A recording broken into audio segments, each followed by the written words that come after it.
ఏమో తెలియదు, ఎలాంటి అవసరం ఉంటుందో తెలియదు, వాళ్ళ ఫ్యామిలీకి టచ్లో ఉండు, కొంచెం జాగ్రత్త తను అని ఒకటికి 100 సార్లు చెప్తే నువ్వు జాగ్రత్తగా వెళ్ళని. తను ఎప్పుడు టచ్లోకి వచ్చినా సరే నా కూతురు ఎలా ఉండాలి అని నేను ఎక్స్పెక్ట్ చేశాను. నేను తనని అలా హ్యాపీగా చూసుకోగలను. ఎక్కడ ఇక్కడే ఉంటారా హైదరాబాద్లోనే? హైదరాబాద్లోనే ఏదో ప్రాపర్ ఇక్కడ ప్రాపర్ నాకు ఐడియా లేదు. నాకు అంత డీటెయిల్స్ కూడా. ఏంటి ప్రొఫెషన్? డాక్టరా. ఓకే. పేరు పేరు తన నోటితో వినండి, అది ఇంకా హ్యాపీ మీకు సాటిస్ఫాక్షన్ కూడా ఇచ్చింది. అండ్ మోర్ ఓవర్ ఆ గుడ్ న్యూస్ ను కూడా మీరు చూస్తే బెటర్.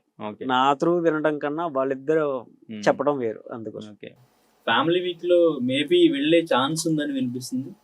ఉండే ఛాన్స్ ఉంది, బట్ అక్కడికి వెళ్ళటం కన్నా అందరికీ ఒకేసారి పరిచయం చేయటం, ఇంక్లూడింగ్ ఫ్యామిలీతో కలిపి ఒక ఫంక్షన్ అరేంజ్ చేసి అండ్ వాళ్ళు ఏదైతే మ్యారేజ్ చేసుకోవాలనుకుంటున్నారో దాన్ని స్పెషల్గా అందరికి అందించడం అనేది మెయిన్ సో ఇద్దరు ఫ్యామిలీస్తో మాట్లాడేసి మంచి ముహూర్తంలో జనానికి ఇంట్రడ్యూస్ చేయాలనే ఒక థాట్తో ఆపాను నేను.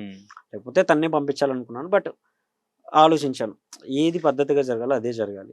అండ్ ఈ ఏదైతే కొంచెం నెగిటివ్ స్ప్రెడ్ అవుతుందో దానికి కొంచెం అమ్మాయి నేనంటే ఓకే, నేను వెళ్ళిపోతాను, ఏది వచ్చినా కానీ నేను తీసుకోగలను.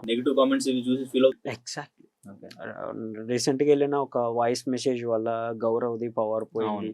తను ఇలా ఆ ఒక బ్యాడ్ కామెంట్ నాకు చాలా స్ట్రైక్ అయింది. నా